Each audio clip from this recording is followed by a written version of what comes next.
Welcome to Big Blend Radio's Food, Wine, and Travel Show, where we go across country and travel the world with members of the International Food, Wine, Travel Writers Association. Let's go. So welcome, everyone. Today we are going to the Crescent City. We're going to New Orleans. And we have Mary Beth Romig joining us. She is the Assistant VP of Public Relations for New Orleans and Company. So when you plan your visit to go to New Orleans, go to neworleans.com. So welcome, Mary Beth. How are you? I'm good today. Thank you. I want to brag on our website. We really have a great website. Not only is it visually beautiful with all the photos and images that we showcase about different aspects of New Orleans, but it's fantastic content. We're very blessed to have a talented web team. Yeah, I mean, there's so much to cover.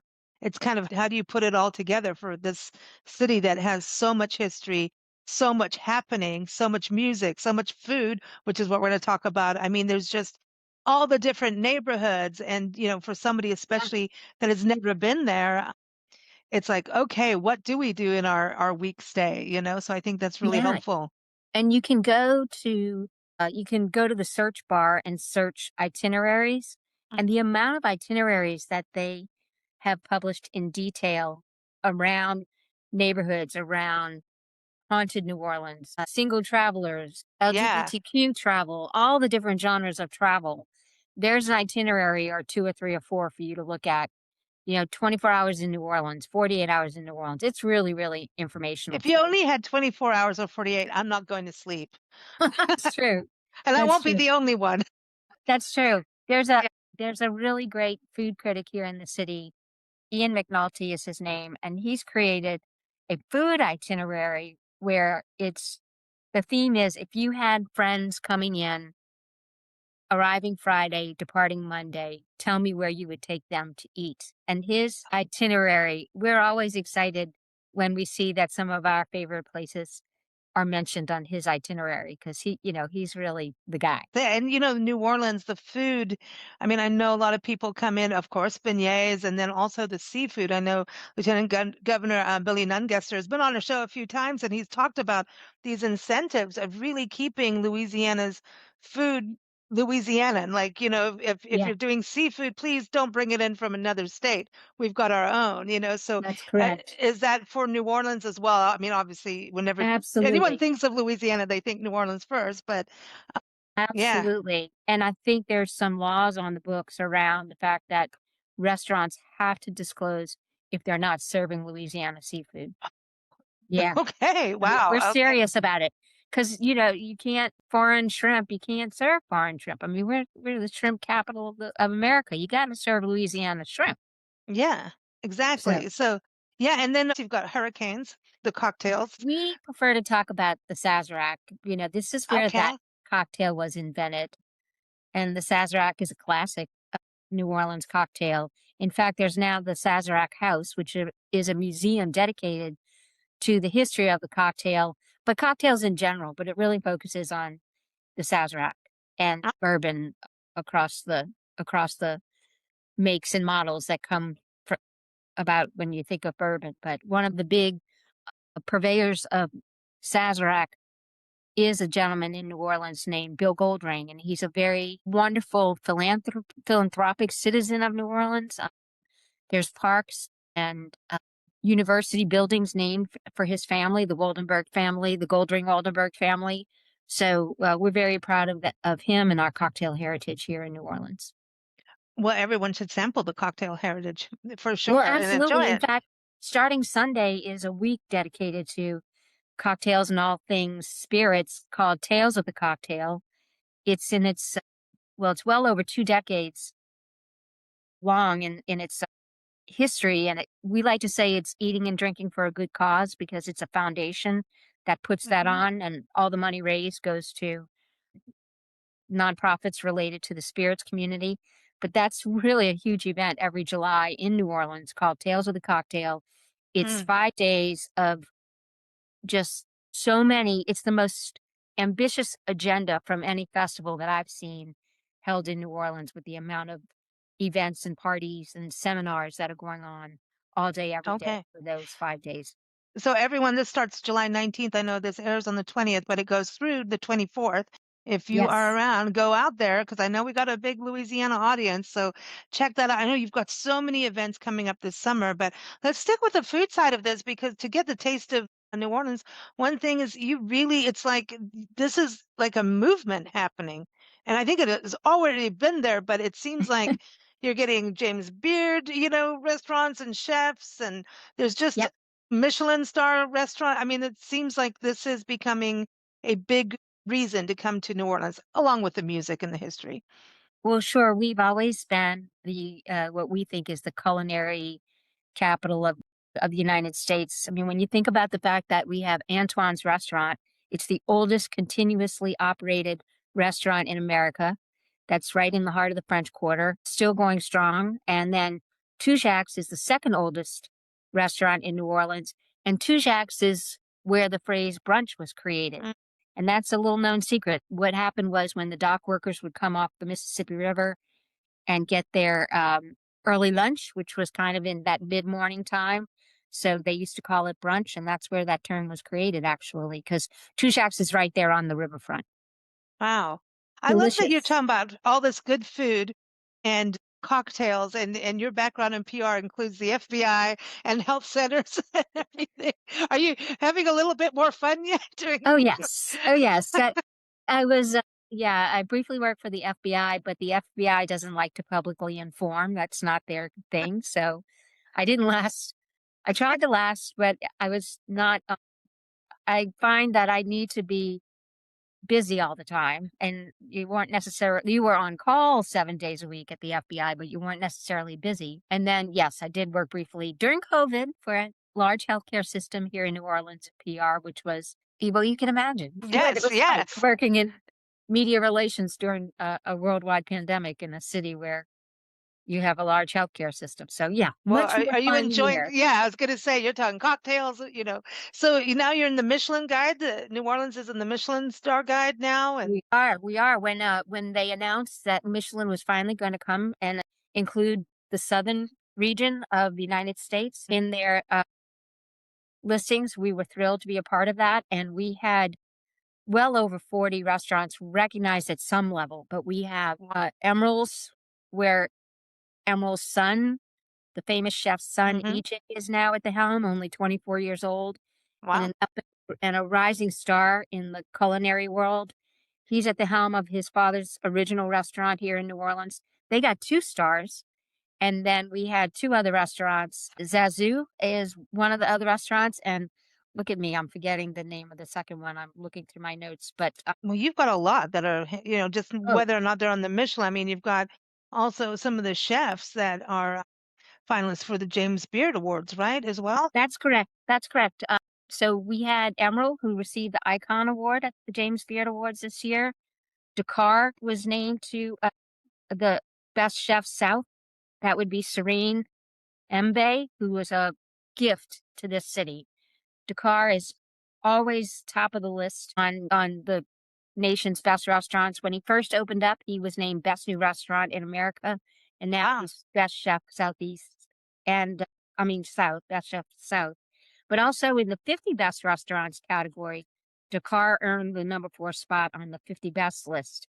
And then another restaurant here, Akamaya, would earn the number 30 on that list. So Emerald's, again, got number 20. So to have 3 of the 50 best restaurants in America be located right here in New Orleans is just fantastic. And then we That's had 2 amazing. bars included on the 50 best bars in America. That would be Jewel of the South, which is very highly ranked, and then Cure. Cure is, owned by a wonderful young man named Neil Bodenheimer, and he actually owns the Tales of the Cocktail event along with his foundation partners, but he was the he rose more in the ranks than any other bar to be hmm included in the 50 best. So we were really honored with that. So between Michelin earlier in the year, 50 best, which just was announced here in New Orleans, actually, in the last week of May, and then the hmm James Beard Awards 2 weeks ago. Wow. All these recognitions coming our way. It's easy to understand why many people are looking to New Orleans as consistently, if not the best, one of the top 3 or in the top 5 restaurant cities in America, if not the world. Wow.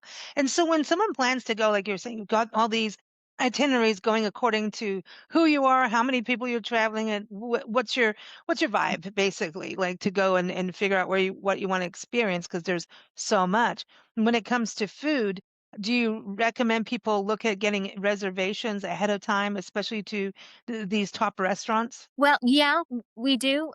And then some, it's just kind of a first come, first serve basis. No restaurants are I mean, no reservations are taken.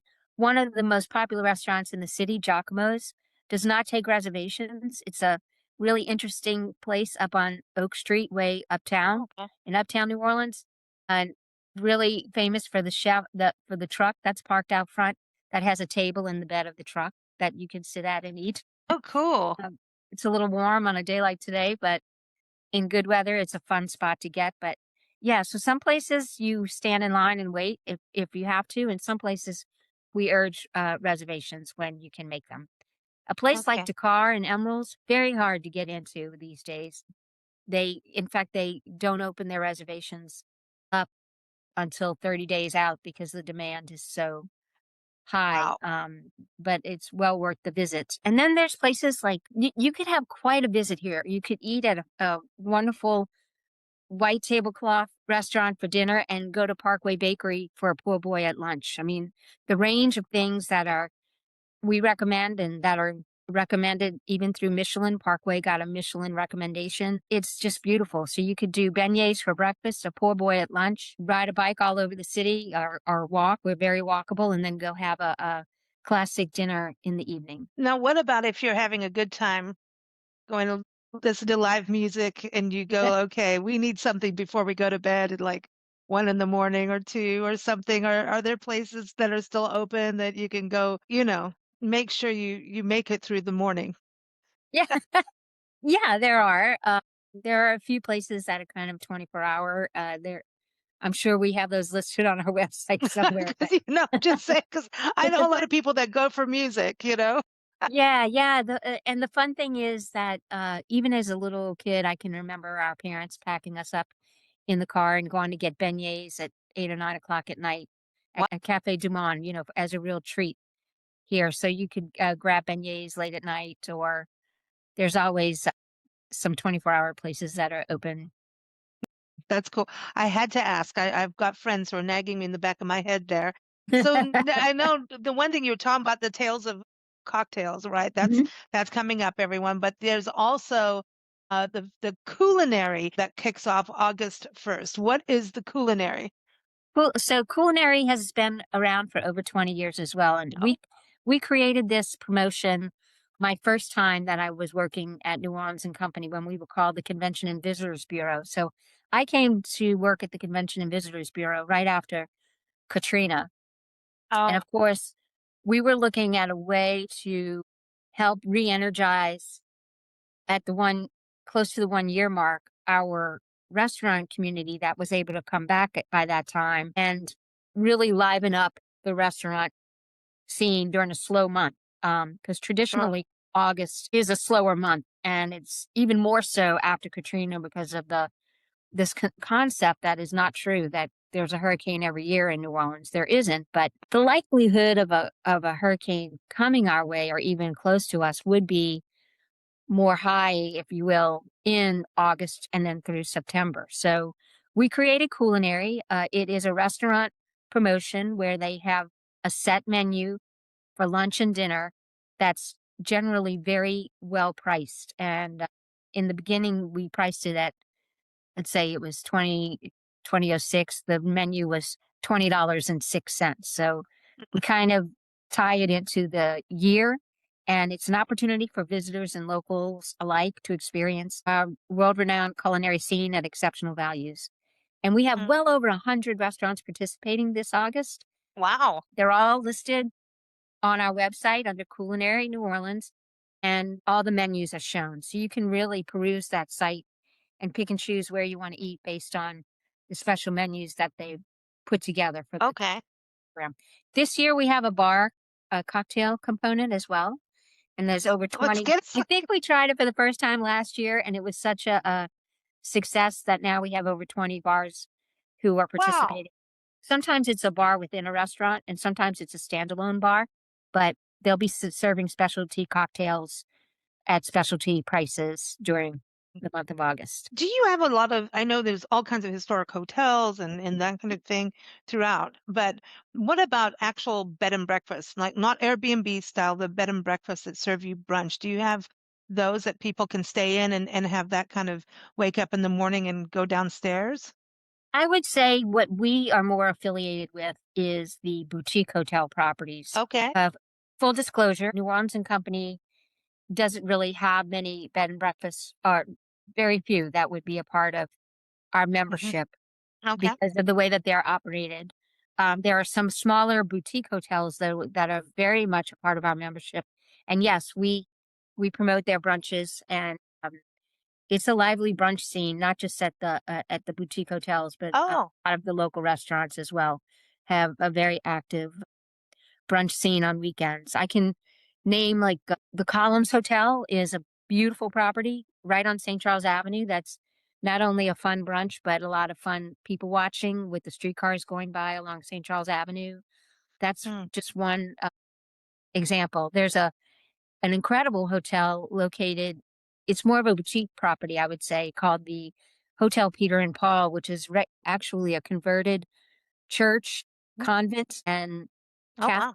Catholic elementary school that's turned into a beautiful boutique property. And their restaurant is called the Elysian, and it has a lovely bar and brunch scene. But the brunch scene is pretty active here in New Orleans, for sure. I'm glad I brought that up because I think, that some people say that kind of scene's going away around the country, and I'm like, no, it Oh can't go no. away. We left the brunch. Yeah. Yeah. Mm. It can't go away. And also there's a lot of mimosas happening during the We brunch scene. Bring it we on. like the brunch. We want that. Because it's a way of slowing down with your friends and family and just relax. Yeah, well, what's really nice about the brunch scene, particularly on weekends, is that many of them involve live music, and that's always Oh, fun. I love Yeah. that. Commander's Palace has a wonderful brunch on the weekends, and of course, the rooms are all decorated with balloons and lots of lively music, and that's just one of many. I can name Broussard's has a great brunch. That's Mm. a restaurant, but a lot of the hotels are very active in terms of brunch. Now, what about the fried chicken festival? I want to hear about that So because let me tell you about this. The Fried yeah, Chicken Festival because is I might want that at brunch. You never know. well, I'm weird. actually, it's in the fall, and I want to give the right numbers. It's October 2nd through 4th, Okay. and it's going to be 10 years old this year. This is its 10th year. And believe me, it is all things fried chicken. They also have vegetarian, vegan, and everything in between, but the star of the show is fried chicken.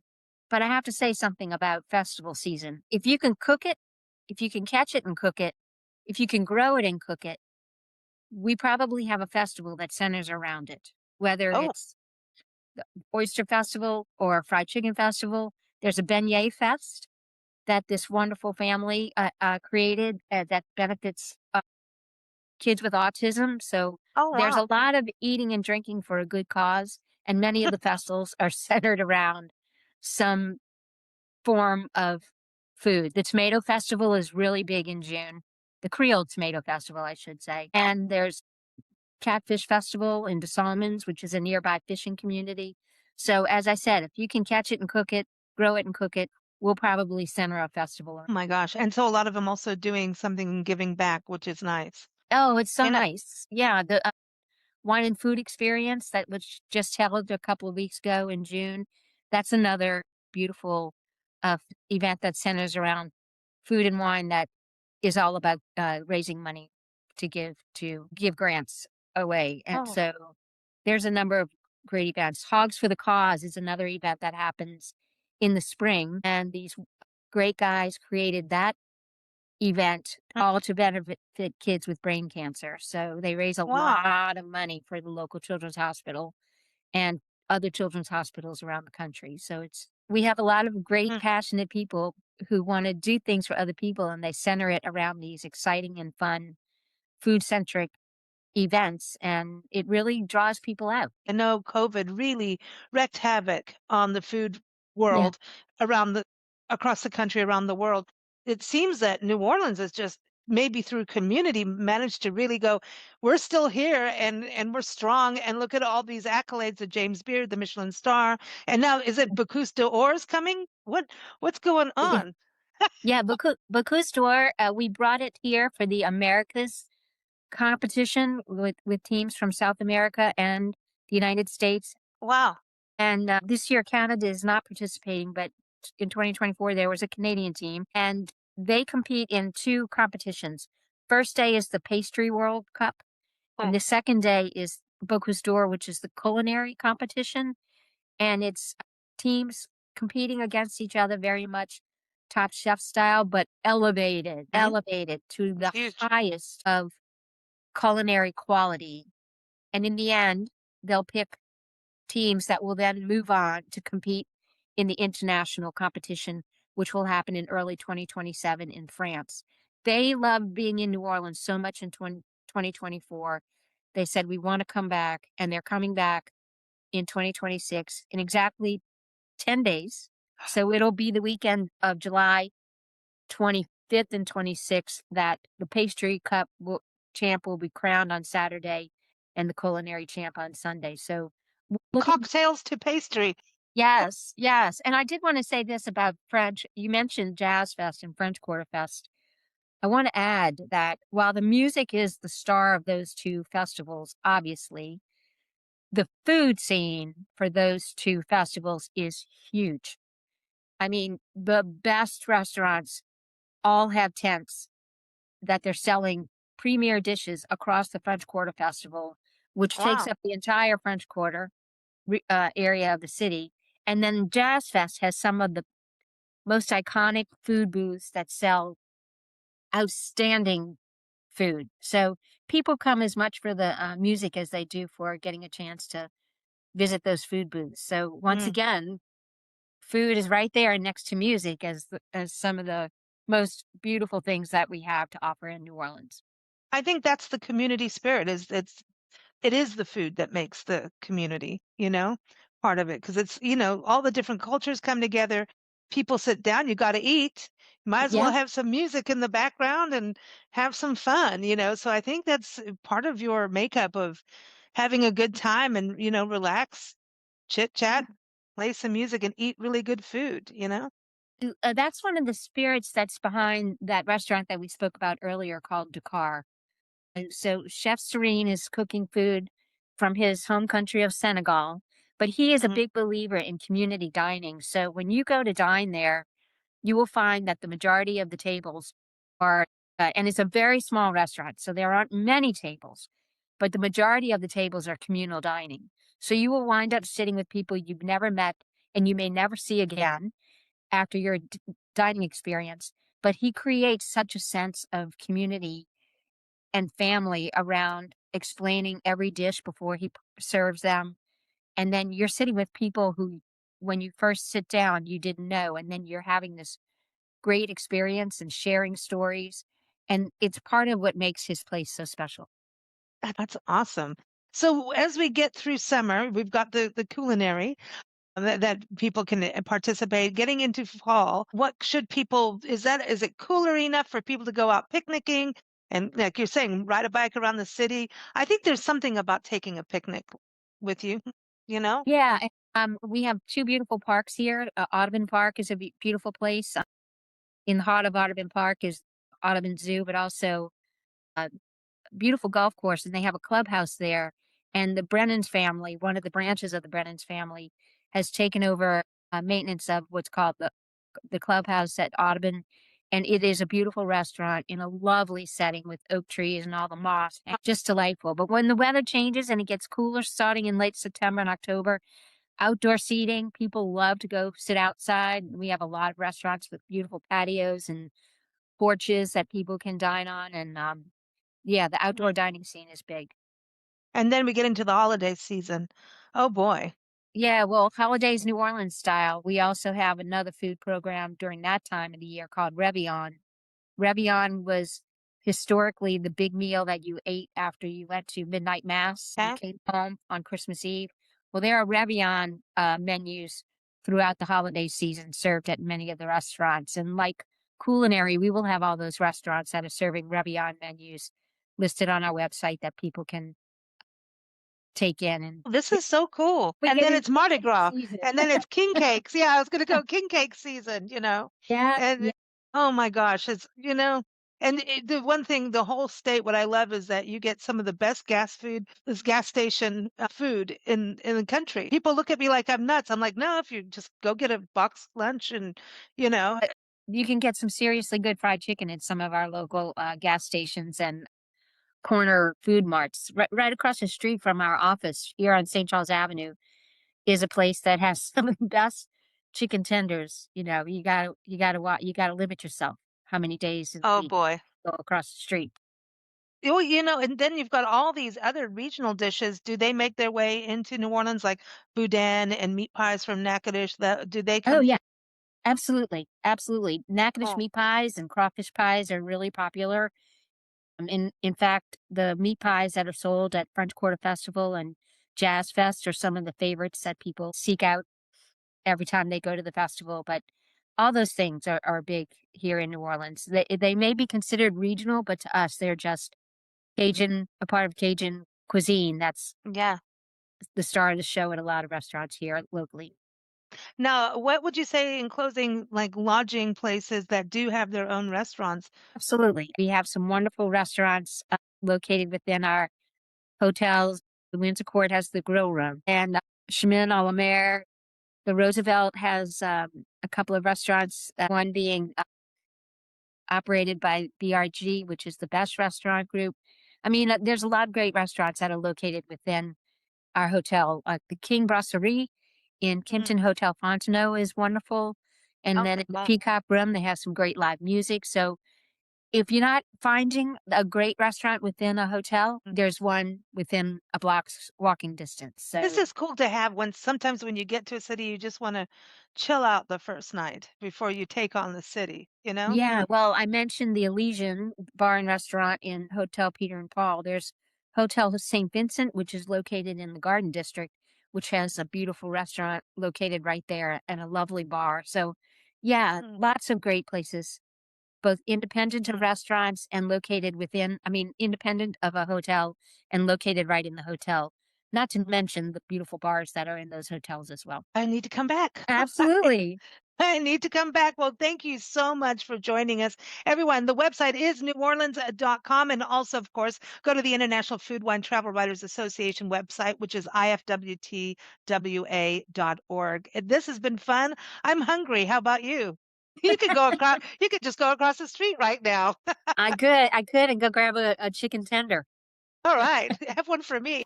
Thank you for listening to Big Blend Radio's Food, Wine, and Travel Show featuring members of the International Food, Wine, Travel Writers Association.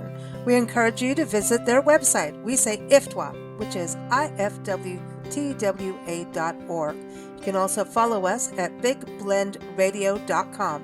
Happy travels, everyone!